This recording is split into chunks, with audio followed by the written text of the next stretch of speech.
사람에게는 신념이 있습니다. 이 신념이라고 하는 것은 매우 중요합니다. 신념은 어떤 삶을 살게 하고 어떤 행동을 하게 합니다. 신념이라고 하는 이 글자는 믿을 신자, 한자로 믿을 신자의 생각 염자입니다. 그러니까 굳게 믿는 마음이라고 하는 그런 뜻을 갖고 있습니다. 신념이 그 사람의 인생을 결정합니다. 자기 신념으로 병을 이기는 사람들의 이야기가 세상에 많습니다. 그리고 비즈니스에서도 포기하지 않는 그런 일념으로 역전의 성공을 이루어내는 그런 사람들의 이야기도 있고, 역사에 이름을 남기는 그런 신념 있는 사람들의 이야기도 많이 있습니다. 15세기 초에 프랑스 한 시골 출신의 소녀이었죠. 이 잔다르크, 19살의 소녀 아닙니까? 그런데 이 잔다르크가 어떤 삶을 살았습니까? 자기 나라를 구하는 구국의 여성이었죠. 그가 지녔던 신성한 칼, 그리고 그가 휘날리고 전쟁터를 누볐던 성결한 깃발, 그리고 사명에 대한 신념으로 그는 이 목전에 있던 적군들을 다 무찌릅니다.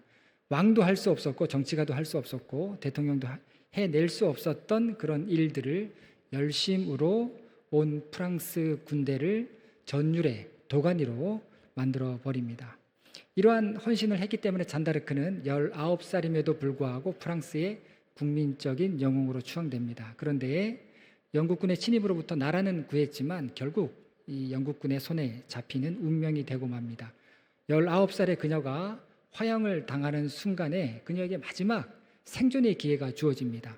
회유를 하려고 했던 것입니다. 조국을 배반하면 살려주겠다라고 그렇게 회유를 했는데, 그런데 그녀는 화형을 당하기로 선택하였고 마지막 화형 직전에 유언 같은 말을 남기는데 자기 신념에 대한 그런 말을 남깁니다. 사람은 자기 신념을 위해서 목숨을 바친다. 때때로 사람들은 거의 아무것도 믿지 않거나 아예 아무도 믿지를 않는다. 그러면서 그들은 거의 혹은 전혀 아무것도 아닌 것을 위해 생명을 내어준다. 인생이란 한 번밖에 주어지지 않는다. 우리는 그 생을 살며 그렇게 그 생은 지나간다. 그러나 신념이 없는 생은 죽음보다 더 비참한 것이다.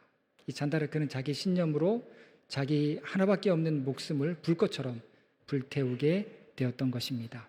인간의 신념이란 이처럼 한계를 뛰어넘는 역사적으로 추앙받을 만한 놀라운 일들을 하게 합니다. 그런데 이 신념이라고 하는 것을 가만히 들여다보면 신념은 신앙이 아니죠. 신념이 왜 신앙이 아닌가 하면 신념이라고 하는 것, 이건 잘 바뀌지 않습니다.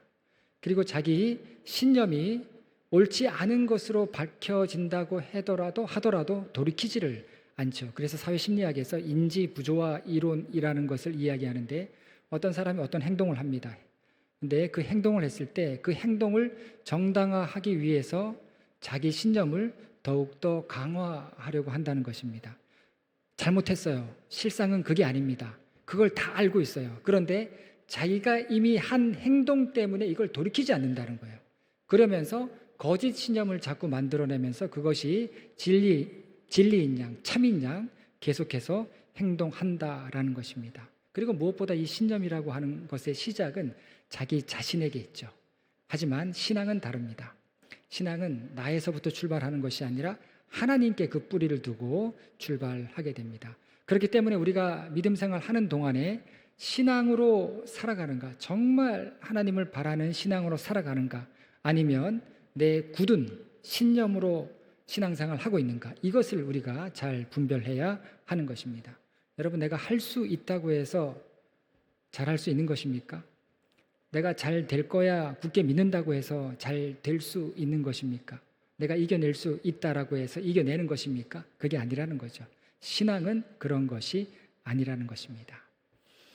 오늘부터 말씀은 믿음으로 나아간다라고 하는 시리즈로 여호수아의 말씀을 나누고자 합니다. 여호수아의 말씀은 신념이 아니라 오직 신앙으로만 나아가야 했던 그런 말씀입니다. 약속의 땅을 개척하는데 어떤 인간의 신념이 여기에도 들어가서는 안 되었습니다. 오직 순수한 신앙만이 있을 때 약속의 땅을 개척할 수 있는 이야기가 여호수아의 이야기입니다. 그래서 영적인 방법으로 개척을 하게 됩니다. 여러분, 눈에 보이는 땅을 취하기 위해서는 땅을 얻고 개간하고 또 거기에 살고 있던 사람들을 쫓아내고 어떤 물리적인 방법, 물질적인 그런 방법이 동원되어야 되는 게 상식인데, 하나님께서 요청하시는 것은 그런 방법이 아니라 영적인 방법을 하나님께서 요구하십니다. 그래서 약속의 땅에서 어떻게 성공할 수 있을 것인가, 이것은 여호수아와 이스라엘 백성들이 얼만큼 영적인가 하는 것에 달려 있었습니다. 이 여호수아의 말씀의 초점이 여기 있습니다. 신념이 아니라 신앙으로만 개척할 수 있다라는 것입니다. 내가 굳게 생각하는 그 생각이 아니라 하나님의 영을 통해서 주시는 그 놀랍고 신비한 방법을 통해서만 개척된다라는 것이죠. 여러분, 우리 삶과 신앙의 간극도 여기에 있습니다. 물리적인 방법들, 내가 추구하는 물리적인 방법들, 내가 선호하는 물질적인 방법들, 이거에 반해서 신앙생활은 전혀 그렇지 않죠. 그래서 여기에서 어떤 괴리와 여기에서 간극이 생깁니다. 여러분, 어떤 것이 맞다고 생각합니까? 물리적인 방법, 물질적인 방법, 혹은 신앙적인 방법, 영적인 방법, 적당히 섞어서 잘 하는 게 옳은 것입니까? 아니면 영적인 방법이 옳은 것입니까? 제가 최근에 큰 감동을 받은 목사님 한 분이 계십니다. 저하고 나이가 비슷하신 것 같은데, 이분은 한국에서 살 때는 아버지가 아주 어려운 개척교회 목사님, 평생을 개척교회에 목회를 하셨는데 그 어려움을 다 보고 자란 거예요. 그런데 하나님께서 축복해 주셔가지고 이분이 공부를 굉장히 또 잘했습니다. 스스로 얘기해도 자기는 아버지한테 반항 한 번 한 적이 없고 정말 착한 아들이었다. 그래서 그랬는지 서울대를 들어가고 이제 외무고시를 준비하려고 했는데, 이제 누님은 판사였고 그랬는데 갑자기 소명을 받아요. 그래서 그 외무고시 공부하던 거 다 그만두고 미국으로 가서 다시 신학 공부하고 미국에서 7년 전에 개척을 했는데 지금 2,000명이 넘어요. 2,000명. 여러분, 미국에서 2,000명이 넘는 교회는 한국에서 2만 명이 넘는 교회입니다. 그만큼 미국은 어려워요. 그래서 사람들이 몰려들기 시작한 거예요. 그래서 지금 어떤 일을 하시냐면, 아틀란타 아주 그 넓은 지역에 아주 큰 체육관이 있는데 그 체육관을 사서 리모델링해서 교회로 건축하는 그런 일들을 지금 하고 계십니다. 그래서 제가 지난 주간에 그 목사님에 대한 인터뷰 자료, 또 그 목사님이 쓰신 글들, 책, 또 유튜브 자료, 그 교회 홈페이지 자료 다 리서치를 해봤습니다. 그 중에서 굉장히 공감되는 말이 있는 거예요. 정말로 제가 공감했던 말이 있는데, 그분이 이런 말씀하시는 겁니다. 우리 교회는 계획이 하나도 없다. 지금까지 계획에서 오지 않았다. 3년 계획, 5년 계획 이런 거 하나도 없다는 거예요. 지금 건축도 계획해서 하는 거 아니다. 이런 말씀을 하십니다. 건축 헌금도 계획해서 하는 게 아니라고, 돈을 모아서 뭐 이렇게 하는 것도 아니고 그때그때 이끄시는 대로 왔다. 그러면서 최근에도 설교가 다 건축 헌금에 대한 설교인데 새로운 가정들이 계속 등록을 하고 있고, 여러분, 헌금 설교하는데 새로운 가정이 들어올까요? 우리 교회하고 적용하면 안 됩니다. 다른 교회 이야기라고 해서 여기다 그대로 적용하면 안 되고요. 하나님께서 그분에게 맡겨준 성도, 그분에게 맡겨준 또 상황, 이것들을 통해서 믿음으로 반응할 때 역사가 일어나는 거고요. 우리는 우리에게 허락하신 양들, 또 우리의 상황, 환경을 통해서 믿음으로 반응할 때 하나님 역사하시는 거예요. 그래서 참고만 하는 것이지 이거를 적용해서는, 섣불리 적용해서는 안 되는데, 그래도 제가 한 가지 마음에 정말 와닿는 것은 하나님께서 우리를 이끌어 오셨다. 여러분, 같은 건축을 해도 어떤 교회는 큰 시험을 듭니다. 그런데 이 교회는 건축 헌금 설교 매주 하는데도 새로운 가족들이 들어오고, 모르는 곳에서, 심지어 모르는 곳에조차 건축 헌금을 보내온다는 거예요. 여러분, 물질적인 부분, 물리적인 부분이 계획이라고 한다면, 우리 인간의 계획이라고 한다면, 내가 세운 목적이라고 한다면, 목표로가 한다면, 영적인 부분은 하나님의 보여주심과 이끄심이라는 거예요. 분명한 건 하나님과 우리와의 관계에서 이러한 영적인 부분들이 바로 세워질 때, 하나님의 영 안에서 우리가 같은 목적을 갖고, 그리고 한 마음 되어서 하나님의 뜻을 이루고자 할 때 하나님의 역사하심이 반드시 우리의 생각을 뛰어넘어서 나타나고 보여주신다라고 하는 것입니다. 여러분, 여호수아서의 말씀의 핵심이 이거예요. 여호수아 혼자만 잘해서는 절대 안 되는 것입니다. 여호수아에게 보여주신 비전이 백성들에게도 그대로 하나님께서 보여주시는 비전이 되고, 여호수아가 들은 말씀이 이 백성들도 들은 말씀이 되어서 그 말씀 앞에 마치 수백만 명의 사람들이 한 사람인 것처럼 움직일 때 하나님께서 그 땅을 취하게 하시겠다, 그 땅이 개척되게 하시겠다라고 말씀을 하셨습니다. 사실 성경을 자세히 보면 땅은 이미 얻었어요. 땅을 주신 것입니다. 땅은 주셨어요. 그럼 문제가 되는 것은 무엇인가? 모든 이스라엘 한 사람 한 사람이 하나님께 초점 맞출 때 너희가 그 땅을 밟게 될 것이다 라고 말씀을 하십니다. 땅을 취하기 위해서 여호수아와 이스라엘은 개척 루트를 찾고 공략 포인트를 노리고 최상의 타이밍을 맞춰서 약속의 땅에 들어가는 것이 아니라 여호수아 개인과 모든 이스라엘 개개인들이 하나님께 초점 맞출 때 가능하다라는 것이죠. 이걸 믿음으로 감내하고 인내할 수 있는 자만이 약속의 땅을 누린다는 것입니다. 자, 그런데 여러분, 하나님께서 이렇게 약속의 말씀을 주셔도 현재 상황에서는 항상 어려움이 있습니다. 항상 기도해야 될 그런 제목들이 있죠.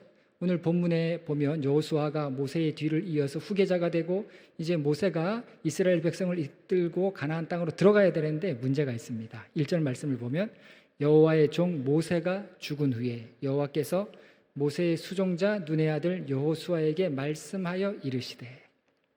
자, 먼저 여호와의 종 모세가 죽었다라고 했습니다. 여러분, 이 짧은 말씀은 이스라엘 공동체가 모세의 죽음을 통해서 겪어야 했을 혼란과 위기와 문제를 잘 보여주고 있습니다. 이 모세의 죽음은 단순히 지도자 한 사람의 죽음을 의미하지 않습니다. 이 모세는 길잡이 역할을 했어요. 애굽에서 나올 때부터 이스라엘 백성과 함께 했던 인물이고, 그 광야, 어디로 가야 할지 모르는 그 광야에서 항상 길잡이 역할을 했던 인물이 바로 모세였습니다. 그리고 이 모세는 해결사였죠. 광야 40년 동안 숱한 위협과 문제가 있을 때 이를 신앙적으로 풀어낼 사람이 없는데, 심지어 모세의 형 같은 사람 아론은 어떻게 합니까? 금송아지를 만들었죠. 금송아지를 만들어서 이것이 하나님이다라고 하면서 그 앞에서 막 춤추고 그러지 않았습니까? 근데 참 하나님은 놀라워요. 그런 아론을 어떻게 사용하십니까? 용서하시고 대제사장으로 삼으셨죠. 이런 하나님의 역사를 우리가 보게 됩니다. 자, 그래서 그렇게 문제가 있을 때마다 이 문제를 해결했던 해결사 역할을 했던 인물이 바로 모세였는데, 그가 죽었다라고 하는 거, 이제 앞으로 이 문제 가운데, 더 큰 문제 가운데, 더 큰 어려움 가운데 우리가 어떻게 해야 되는가, 혼란스러울 것입니다. 이스라엘 사람들은 모세를 바라보면서 광야를 지나왔다라고 해도 과언이 아니죠. 사실 모세가 믿음 없는 이스라엘 백성들에게는 의지할 대상이었고 원리였다라는 것입니다. 그런데 이제 정복해야 될 땅을 코앞에 두고 모세가 죽었다라고 하는 거, 이스라엘 사람들의 입장에서 볼 때는 소망을 잃은 것과 다름이 없는 거예요. 겁이 덜컥 나는 거예요. 우리가 이 일을 어떻게 할 수 있지? 무서운 겁니다. 인간적인 눈으로 볼 때 모세의 죽음은 큰 위기로 보일 수 있는 것입니다. 자, 그리고 모세를 일컬어서 여호와의 종이라고 했습니다. 이제 모세가 죽고 여호수아가 모세의 뒤를 이어서 후계자가 되었는데, 성경에서 여호와의 종이라고 하는 표현들의 3분의 2가 여호수아에 나옵니다. 그리고 3분의 2가 모세를 가리켜서 여호와의 종이라고 그렇게 일컫고 있습니다. 이게 무엇을 의미합니까? 이스라엘 사람들은요, 모세 말고는 여호와의 종이라고 부를 만한 사람이 없었다는 거예요. 이스라엘 사람들 머릿속에는 모세만 여호와의 종이다. 그런데 이제 여호수아가 리더가 되었는데, 여호수아를 여호와의 종이라고 그렇게 부르지 않았다라는 겁니다. 대신에 어떻게 부릅니까? 모세의 수종자, 모세의 종 여호수아라고 오늘 본문을 보면 나오는 것을 보게 됩니다. 많은 사람들은 모세만 여호와의 종으로 인정했다. 자, 이런 상황에서 하나님께서는 여호수아에게 모세의 후계자가 되어라라고 말씀을 하십니다. 여러분, 자리 만들어 줄 수는 있어요. 자리 만들어주고 그 사람을 그 자리에 앉혀줄 수는 있습니다. 그런데 그 다음부터 그 사람이 감당해야 될 아주 중요한 부분인데, 그게 뭐냐면 권위는 자리가 갖다 주지 않아요. 자리에만 앉혔다고 해서 그 사람에게 어떤 영적인 권위, 리더십의 권위가 생기는가? 절대 그렇지 않다라는 것이죠. 권위라고 하는 것이 자리가 있다고 만들어지는 것이 아니라 그 사람이 앞으로 어떻게 행하느냐에 따라서 권위가 세워진다라는 것입니다. 모세의 후계자라고 해서 모세의 권위를 여호수아가 그대로 물려받았다는 게 아니라는 거예요. 그러니까 처음부터 굉장한 어려움에 부딪힐 수 있다라는 것입니다. 어떻게 보면은요, 모세는 광야에서만 이렇게 지도자 역할을 감당했죠. 광야에서의 삶은 반복의 삶이었습니다. 이곳에 이동했다가 저곳에 이동했다가 이곳으로 왔다가 처음에 1, 2년만 굉장히 격동적인 시간이 있었고 나머지는 광야에서 계속 떠도는 그런 일들이었죠. 크게 공동체적으로 어려움이 없었습니다. 그런데 가나안 땅으로 들어가야 했던 이 여호수아가 맡은 일은 생전 싸워보지도 않았던 사람들이 크고 강대한 그런 사람들을 상대해야 됐고 견고한 성이 있는 그 지역으로 들어가야 했던 처음 해보는 일이고 무에서 유를 창조한 것 이상으로 굉장히 어려운 일이었다는 겁니다. 이 일을 여호수아가 맡았어요. 여러분, 저는 때로 가끔 이런 생각해 봅니다. 그냥 기존에 건물도 있고 전통도 한 3, 40년 됐고 다 갖춰진 그런 교회에서 목회를 하면 얼마나 좋을까 하는 그런 생각 해봅니다. 아마 여러분들도 마찬가지일 거예요. 고민할 게 뭐 있겠습니까? 그냥 내려온 틀이 있어요. 내려온 틀이 있고 짜여진 그런 교회의 어떤 사역들이 있습니다. 뭐 새로운 거 할 것도 없어요. 그냥 그대로 그 틀을 따라가면 되는 것이죠. 때로 그런 목회가 부러운 거예요. 성도님들의 고생도 이만저만이 아니죠. 여러분, 이렇게 언덕에 올라와서 이제 여름이 지나고 여름에는 더워서 걱정이었는데 이제 겨울이 다가오면 또 눈을 어떻게 하나, 겨울에 또 눈이 오면 또 그 눈을 어떻게 치우나 하는 또 걱정이 생기고, 또 음악실 우리 성가대 찬양을 들어보면은요, 그 유튜브로 듣는 게 더 은혜가 되는 것 같아요. 유튜브 이렇게 조회수도 굉장히 높고 보면 물론 이 자리에서 듣는 것도 은혜가 되지만, 그런데 이렇게 우리 성가대 잘하는데 겨울 되면 성가대 연습실 이제 공사하게 되면 성가대 연습을 못 하게 되는데 어디서 또 연습을 해야 되나? 하나하나 해결해야 될 문제가 굉장히 많습니다. 다른 교회에서는 고민도 안 할 문제를 우리가 서로 고민하고 그 문제 때문에 씨름하고 있는 일들이 굉장히 많아요. 교회를 세워간다라고 하는 목적이 있는데 이 목적을 이룰 생각들이 때로는 굉장한 짓눌림이 될 수 있다는 거 저는 알고 있어요. 그러니까 여호수아가 느껴지는 겁니다. 여호수아의 마음이 그대로 느껴지는 거예요. 아무도 경험해 보지 않은 가나안 정복이라는 과제가 놓여 있어요. 하지만 여호수아는 권위도 없고 자신할 수 있는 게 아무것도 없죠. 더군다나 1절에서 여호수아는 모세의 수종자로 나옵니다. 모세는 하나님의 종으로 나왔는데 여호수아는 모세의 종이에요.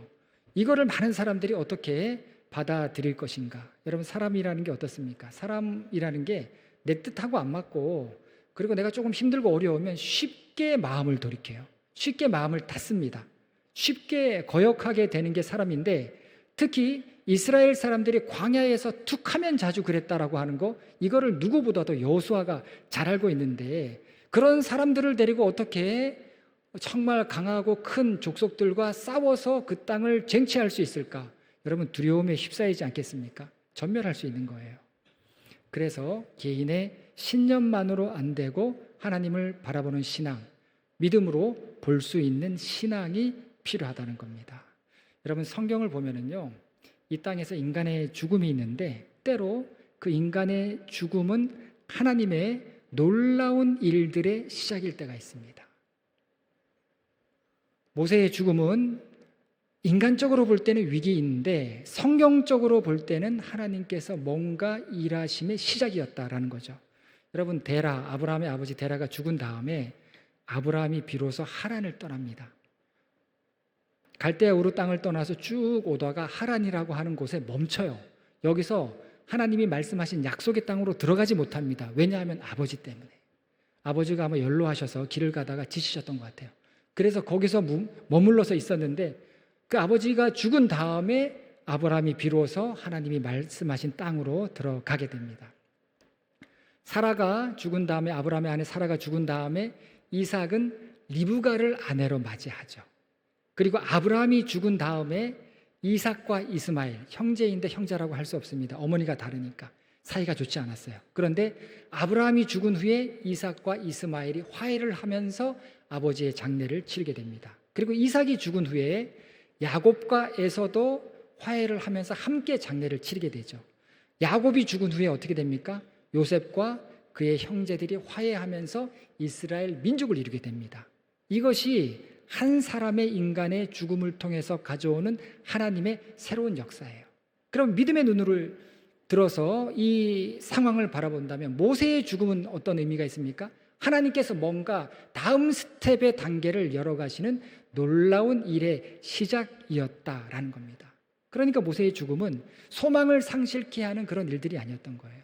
믿음이 없는 사람의 눈으로 볼 때 이거 큰일 났다. 모세가 없는데 여호수아로 감당이 될까? 평생 여호수아 가방만 들고 다닌 사람이 어떻게 우리를 이끌어갈 수 있을까? 이렇게 되는 겁니다. 믿음이 없는 사람의 눈으로 본다면 걱정되고 부담스러운 상황이죠. 그러나 믿음의 눈으로 볼 때 하나님께서 뭔가 새 일을 행하시고 계신다. 그래서 하나님께서 어떻게 하십니까? 오늘 본문을 보면 여호수아를 안팎으로 환기하십니다.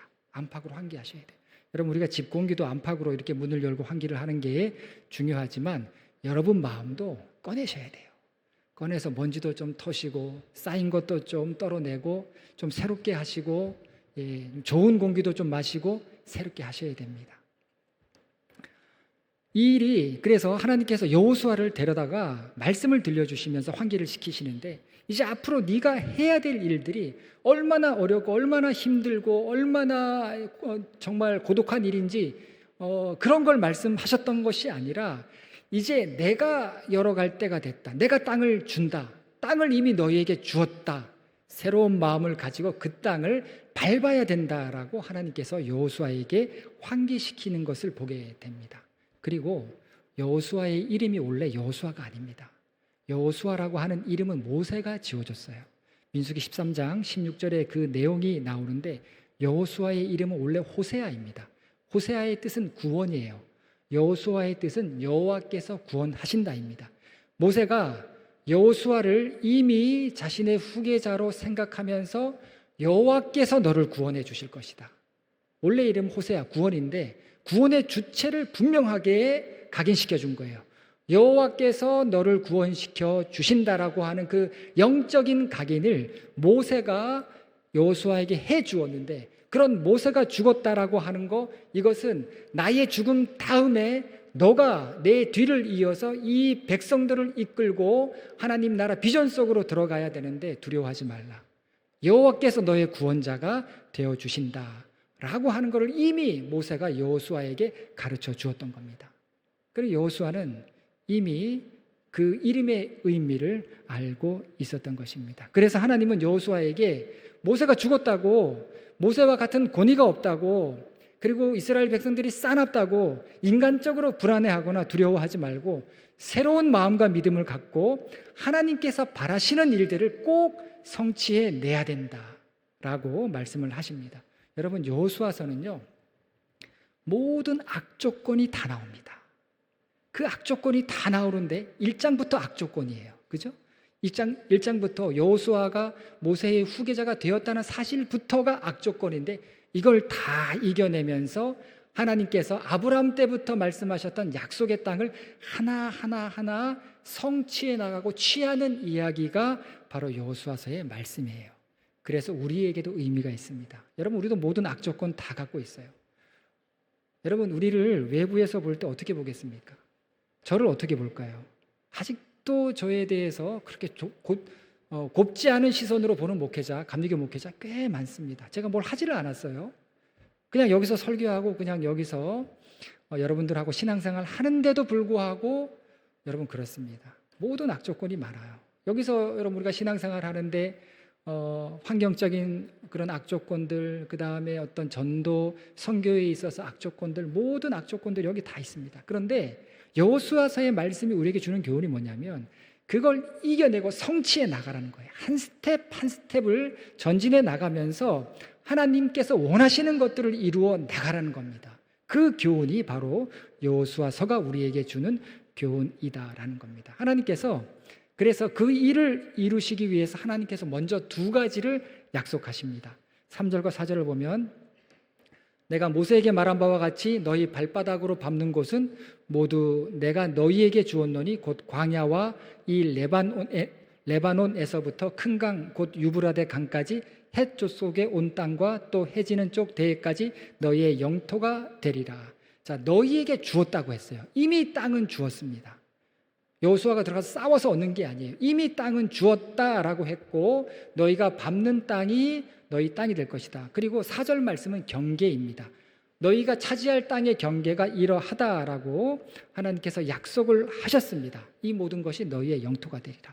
수요 성경 공부하시는 분들 이 이름이 이제 익숙하죠. 유브라데, 또 해쪽 속, 또 대해, 이런 말도 익숙하죠. 자, 땅이 보일 거예요.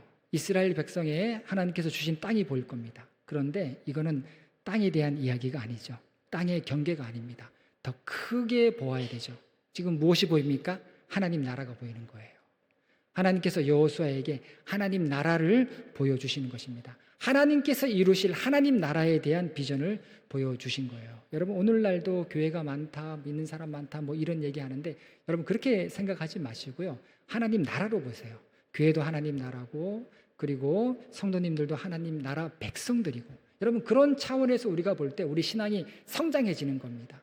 교회를 맨날, 여러분 교회에서 어떤 문제가 있고 어려움이 있다고 해서 맨날 그런 관점에서 교회를 보면 우리 신앙이 자라지 않아요. 그걸 뛰어넘으셔야 돼요.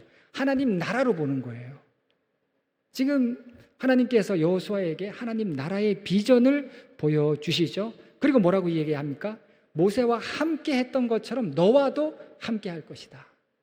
모세와 함께 했던 것과 같이 똑같이 너와도 함께 할 것이다. 5절 말씀이죠. 내 평생에 너를 능히 대적할 자가 없으리니 내가 모세와 함께 있었던 것 같이 너와 함께 있을 것임이라. 내가 너를 떠나지 아니하며 버리지 아니하리니.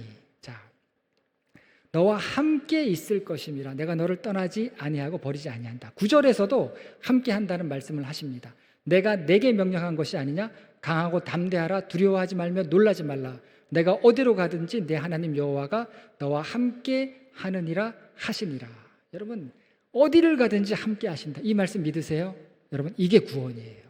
나와 함께 하신다라고 하는 게 구원이죠. 하나님께서 건지신다는 거예요. 하나님께서 도우신다는 것입니다. 이게 구원의 의미이죠. 자, 이것만이 구원의 의미입니까? 아니에요. 또 구원이 뭡니까? 정말로 중요한 구원의 의미가 있어요. 이 땅을 살아가는 동안 구원은요, 공동체가 살아가는 방식이라는 걸 기억해요. 구원받은 백성들이 이렇게 모여서 예배를 드리는데 우리 모두가 살아가는 방식이 구원이에요. 여러분, 그래서 이 구원의 의미를 정확하게 깨달으셔야 신앙생활 잘 할 수 있습니다. 광야에서도 그랬고 약속의 땅에서도 그랬고 하나님께서는 계속해서 약속의 땅을 주시겠다라고 말씀을 하셨는데 사실 땅보다 더 중요했던 거는 뭐냐면 살아가는 방식이 더 중요했던 거예요. 약속의 땅에 들어가서도 이렇게 살아라. 광야에서도 이렇게 살아야 된다. 하나님께서 살아가는 방식을 중요하게 생각하십니다. 하나님께서는 구원받은 백성의 삶의 기준과 원리가 세상과는 다르다는 거예요. 그 다르다는 것을 너희를 통해서 내가 받고 싶다는 겁니다. 구원받은 백성의 모습을 갖고 살아가라는 거예요. 그러면 나머지는 내가 채워주겠다. 땅을 주고 너희를 복되게 하고 너희를 형통하게 하겠다라고 하나님께서 말씀을 하십니다. 여러분, 우리 신앙생활도 이 관점에서 다시 돌아보셔야 돼요. 교회가 구원의 방주라고 하면, 그리고 여기 모인 성도님들이 모두 구원받은 백성이라고 한다면 이 안에서는 적어도 신앙생활하는 방법, 살아가는 방법 이전과는 달라야죠. 새로운 방식이어야 됩니다. 옛 모습, 옛 습관, 옛 것들, 우리도 모르게 갖고 있던 옛사람의 자아, 이런 것을 벗고 새 사람을 입고 새 옷을 입는 그런 신앙생활을 우리가 해야 된다라는 겁니다.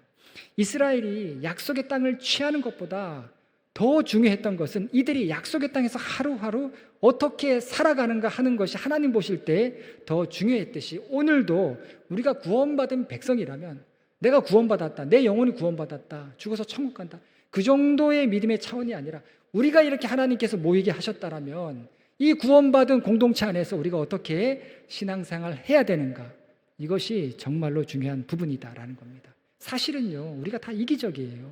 다 자기 중심적으로 생각하죠. 저도 그렇습니다. 그럼에도 불구하고 하나님께서 우리를 공동체로 모이게 하셨다면 이 공동체 안에서 합력하여서 선함이 있는가? 내 주장, 내 권리, 내 기준 이거 내세우지 않고 이거 주장하지 않고 이것만 고집하지 않고 말씀과 믿음으로 새로운 방식으로 우리가 함께 신앙생활을 할 수 있는가? 이것이 바로 구원을 이루는 삶이었다라는 겁니다. 하나님께서는 여호수아 한 사람에게 비전을 보여주시고 여호수아를 통해서 이스라엘 백성을 이끌고 가라고 하신 게 아니라 여호수아에게 보여주신 비전이 이스라엘 백성들에게도 보여지는 비전, 여호수아가 들은 말씀이 이스라엘 백성도 들은 말씀, 그래서 그 들은 말씀, 모두가 들은 말씀, 모두가 보았던 비전을 갖고 함께 하나님의 말씀 안에서 구원받은 공동체를 이루어서 약속의 땅에 들어가서 거기서 구별된 삶을 살기를 원하셨다는 겁니다. 여러분, 이 삶을 이루기 위해서, 이 구원받은 삶을 이루기 위해서 하나님께서는 여호수아에게 또 두 가지를 이야기합니다. 첫 번째 뭡니까? 강하고 담대하라. 6절에 나오죠. 강하고 담대하라. 너는 내가 그들의 조상에게 맹세하여 그들에게 주리라 한 땅을 이 백성에게 차지하게 하리라. 강하고 담대하라. 오늘 본문에 여러 번 반복되어 나옵니다. 많은 경우는요, 이 말씀을 한글의 의미 그대로 받아들여요. 그래서 저도 그런 얘기 많이 들었습니다. 제가 좀 왜소해 보이고 좀 목소리도 이렇게 강해 보이지 않으니까 예전에도 그런 말씀들을 많이 들었습니다. 좀 어깨를 쭉 펴고 어깨 가슴을 좀 내밀고 좀 자신 있게 해라. 그리고 강하게 마음 먹어라. 무서워하지 마라. 당당해라. 뭐 이런 얘기 많이 들었는데 이 말씀 그런 의미 절대 아니에요. 뭐 움츠러들지 말고 뭐 말도 자신 있게 하고 또 눈 똑바로 쳐다보고 얘기도 하고, 예전에 제가 신방을 하다 보니까 어떤 성도님이 왜 남 목사님은 눈을 안 쳐다보고 얘기하냐고. 저는요, 눈 똑바로 쳐다보고 이렇게 신방 가서 못 하겠더라고요.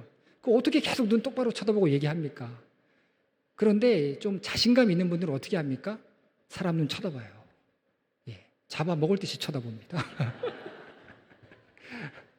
눈 쳐다보고 자신감 있게 해라, 이제 그런 말씀인데 저는 그렇게 못 하겠더라고요. 어깨 쭉 펴고 자신감 있게 강하게 해야죠. 그런데 그런 말씀 전혀 아니라는 거예요. 여기서 강하고 담대하라, 이 두 단어의 원어적인 의미는 뭐냐면 강하고 용기를 내라라고 하는 그런 의미인데, 하나님의 말씀 앞에서 그 말씀을 따르고 그 말씀을 내 삶의 기준과 원리로 삼는데 주저주저 하지 말라는 거예요. 그 말씀 앞에 결단을 하라는 거예요. 그 말씀 앞에 결단하도록 용기를 내라는 겁니다. 이게 강하고 담대하라는 의미예요. 적군이 있는데 그 적군 앞에 강하고 담대하라는 게 아니라 적군이 앞에 있을 때 하나님의 방법을 따르도록 결단하고 그 방법 앞에 강하고 하나님의 말씀으로 주시는 그 방법 앞에 강하고 담대해지라는 거예요. 여러분, 세상에서 하나님을 믿고 따라가는 일들이 때로 시시하게 보이지 않습니까? 세상에서 교회가 굉장히 초라하게 보일 때가 있지 않습니까? 하나님보다 사람의 영향력이 더 커 보일 때가 얼마나 많습니까? 내가 세상에서 하는 일이 너무 중요하게 여겨지니까, 내 삶과 직결되어 있고 내 먹고 사는 일과 직결이 되니까 하나님의 말씀을 때로 우리는 뒷전으로 생각할 때가 많지 않습니까? 먹고 사는 일 때문에 어쩔 수 없잖아요. 세상에서 물질이 커 보이고 돈이 커 보일 때가 얼마나 많습니까? 이런 세상에서 하나님께서는 강하고 담대하게 하나님을 믿으라는 거예요. 먹여주시겠다는 거, 입혀주시겠다는 거, 인도하시겠다는 거, 보호하시겠다는 거 믿으라는 겁니다. 땅을 차지해야 되는데 강하고 담대하지 않으면, 여러분, 하나님의 말씀 앞에 강하고 담대하지 않으면 수많은 나라와 왕들이 생각하는 것처럼 전략을 짜고 군사를 모으고 무기를 만들고 군사적인 방법으로 땅을 취하려고 하지 않습니까? 믿음이 없으면 없을수록, 믿음이 없는 교회면 교회일수록 사람의 소리가 더 커져요. 별별 소리가 다 나옵니다. 믿음이 있으면 하나님 하시는 거예요. 믿음이 있으면 개의치 않는 거예요. 하나님 세우심을 바라보는 자들은 입을 함부로 이야기하지 않고 하나님 하시는 일들을 이야기하게 되는 겁니다. 강하고 담대하지 않으면요, 내 생각과 내 주장이 더 크게 나오는 거예요. 그러면서 이게 하나님의 뜻이다, 목적이다 이야기하는 겁니다. 하지만 강하고 담대하면 하나님께서 하시는 일을 봅니다. 하나님께서 열어가시는 계획들을 보는 거예요. 거기에 하나님의 비전이 있음을 깨닫게 되는 겁니다. 여러분, 우리는 이런 믿음을 전하는 거예요. 이런 믿음을 우리는 나눠야 되는 겁니다. 그리고 우리 자녀들에게도 가르쳐야 되는 겁니다. 저희 집에 며칠 전에 너무도 감사한 일이 있었어요. 뭐 항상 감사한데, 저는 애들한테 항상 감사하라 이야기하는데 너무도 감사한 일. 애들이 신앙으로 키우는 게 참 어렵죠. 아마 여러분들 자녀들도 어려서는 신앙생활 다 잘했을 텐데 중학교 가고 고등학교 가고 특히 남자애들, 중학교 가면 엄마 말 듣습니까? 아마 대부분 다 여러분 자녀들 신앙생활 잘했을 것인데 나이 들면 신앙생활 잘 안 하려고 하죠. 종교의 자유가 있습니다. 저에게 얘기하지 마십시오. 제가 알아서 하겠습니다. 저희 애도 이제 첫째는 이제 그런 고비 넘어가서 이제 신앙생활 잘 이제 할 수 있을 것 같아요. 뭐 미성숙한 부분들은 많이 있는데 그래도 하나님을 알아요. 이제 마음속으로 체험한 것 같아요. 그래서 괜찮고, 이제 둘째가 문제인데 둘째는 이제 튕겨져 나오기 시작합니다. 튕겨져 나오기 시작해요. 그래서 제가 틈틈이 또 기도해야 된다. 하나님께 도와달라고 해야 된다. 또 말씀을 봐야 된다. 이렇게 이야기하면 이제는 막 성질을 내는데 그런 얘기 좀 그만해라. 내가 아플 때도 하나님 기도했는데 하나님 도와주셨냐? 이제 5월 달에 이제 큰 수술을 했지 않습니까? 다리를. 그때 너무 아팠는데 하나님 도와주셨냐? 왜 나한테 그런 일이, 기도하는데 왜 그런 일이 있냐? 그래도 그런 일 다음에 하나님께서 또 다른 모습으로 너를 사용하신다. 이게 이해가 안 되는 거죠, 애한테는. 그죠?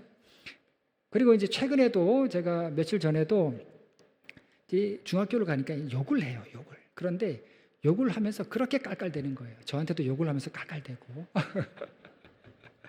그래서 그런 말 쓰지 말고 이제는 농담을 하더라도 그런 말 쓰지 말고 좋은 말 하고, 그리고 하나님께서 너를 지키시고 인도하신다. 기도해야 된다. 하나님 말씀 잘 듣고 예배생활 잘 해야 된다. 이제 그런 얘기 그만하라고. 어릴 때부터 맨날 똑같은 얘기, 맨날 하나님 얘기, 맨날 기도 얘기 하지 않았냐고. 이제는 그런 얘기 하지 말고 내가 알아서 할 테니까 걱정하지 말고, 자꾸 얘기하면 나 대학 가서 원불교 갈 거니까 그런 얘기 하지 마.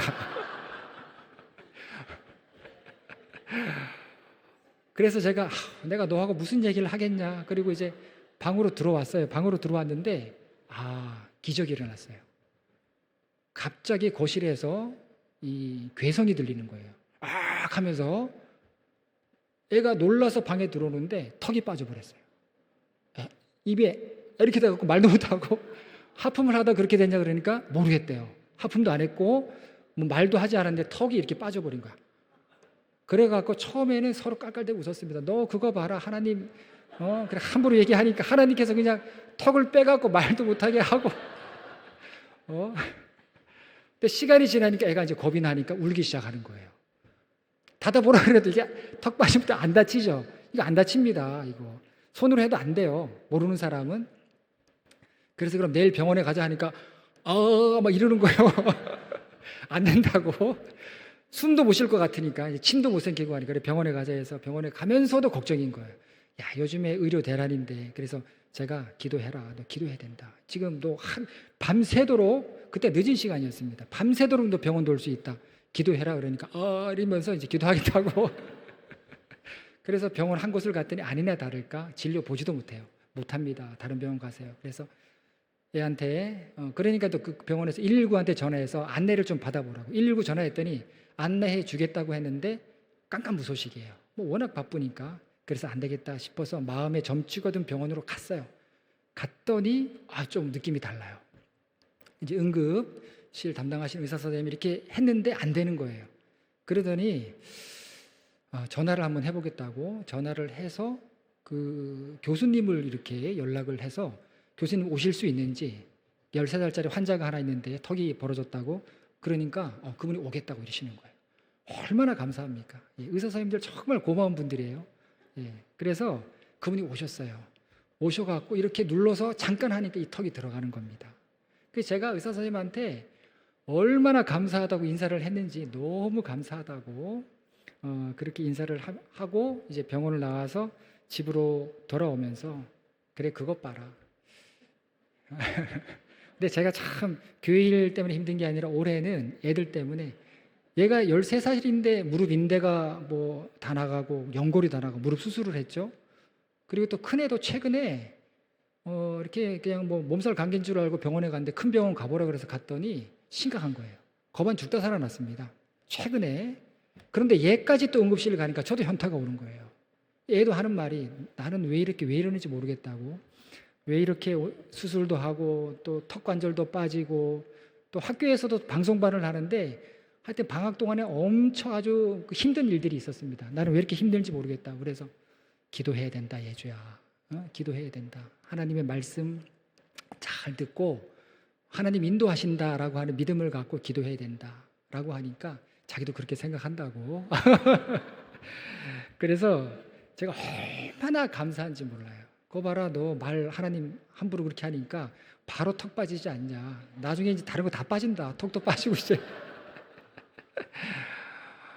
여러분, 애가 왜 그런 반항을 했겠습니까? 하나님의 말씀을 따르고 하나님 앞에 순종하는 그런 일들이 세상에서 시시하게 보이는 거예요. 별로 중요하지 않게 보이는 거예요. 다른 더 중요한 게 있는 것처럼 보이는 거예요. 그래서 하나님께서 여호수아에게 뭐라고 이야기합니까?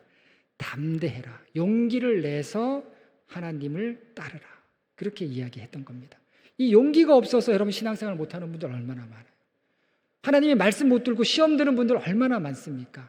담대하고 강하라고 했는데 정말 결단해서 하나님의 말씀을 붙들라고 했는데 결단 못하고 은혜 못 붙들고 결단 못해서 말씀 못 붙들고 결단 못해서 기도 못해서 여러분 신앙생활 하다가 중도에 포기하는 분들 얼마나 많습니까? 이게 첫 번째 말씀이라면 두 번째는 지켜 행하라. 7절이죠. 오직 강하고 극히 담대하여 나의 종 모세가 내게 명령한 그 율법을 다 지켜 행하고 우러나 좌로나 치우치지 말라. 그래야면 어디로 가든지 형통하리니. 지켜 행하다라고 하는 말 8절에도 똑같은 말씀이 나옵니다. 그 안에 기록된 대로 다 지켜 행하라. 여러분, 지켜 행하라고 하는 말씀도 우리 말로 액면 그대로 받아들이면 안 됩니다. 이 말씀의 원어적인 의미가 뭐냐면요, 순종하는 일에 조심하라는 이런 뜻이에요. 말씀을 다른 어떤 것보다 정말로 조심해야 될 일이 있는데, 땅을 정복하는 데 있어서 정말로 조심해야 될 일이 있는데 너희가 하나님의 말씀에 순종하고 있는지 아닌지를 조심하라는 거예요. 적군이 어디에 매복하고 그 성이 얼마큼 강하고 적군의 군사력이 얼마큼 되고 이걸 조심하는 게 아니라 정말 하나님의 말씀대로 한 걸음 한 걸음 나아가고 있는지 이걸 조심해라라고 하는 의미가 지켜 행하라고 하는 그런 의미예요. 영어 NIV 성경은 이 말씀을 조심해라는 말씀으로 번역했습니다. 이게 바로 그런 뜻이에요.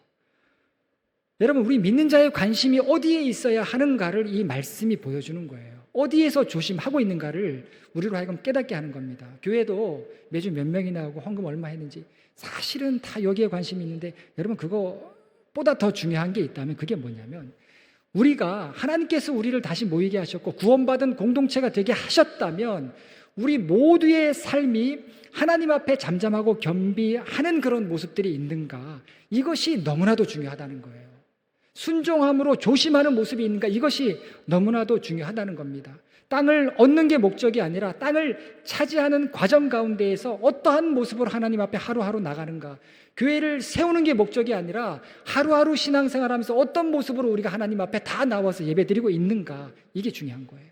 결국 땅은요, 믿음의 분량에 달려 있었던 것입니다. 여호수아와 이스라엘의 성공, 얼만큼 하나님 말씀 앞에 이들이 따라가기를 결단하고 얼만큼 순종하기를 조심하는지에 달려 있었다라는 겁니다. 여러분, 앞으로 교회 환경, 사회 환경은 우리가 경험하지 못한 그런 현실로 다가오게 될 것입니다. 우리도 요단강 건너가야 돼요. 우리도 여리고성 무너뜨려야 됩니다. 우리 앞에 주어진 시간과 환경, 또 상황들 만만치 않을 겁니다. 그런데 하나님 앞에 그 모든 것을 다 올려드리는 거예요. 맡겨드리는 겁니다. 그리고 우리가 개척한 땅에서 하나님을 증거하는 공동체로 우리가 세워가는 것, 이것이 얼마나 중요한가 하는 것을 다시 깨닫게 됩니다. 다시 한번 하나님의 말씀을 우리 삶에 적용하고, 여러분, 우리 숙장님들 큐티 이렇게 속해서 하죠. 말씀을 여러분들이 읽고 묵상하는 거 중요한 거예요. 그 말씀 앞에, 한 구절 앞에, 그리고 말씀에 기록된 그 약속들의 언약을 붙들고 하나님께서 보여주신 그런 비전을 따라서 일어서는 그런 삶, 그런 감격이 있는 저와 여러분의 삶과 그런 교회가 되기를 간절히 바랍니다. 기도하시겠습니다. 하나님, 우리가 다른데 용기를 내는 것이 아니라 뭐 투자하고 또 우리가 살아가는 일에 용기를 내는 것이 아니라 하나님 정말 하나님의 말씀을 의지하고 따라가는 일에 담대하고 용기를 낼 수 있도록 결단할 수 있도록 주님 도와 주시옵소서. 예수님의 이름으로 기도합니다. 아멘.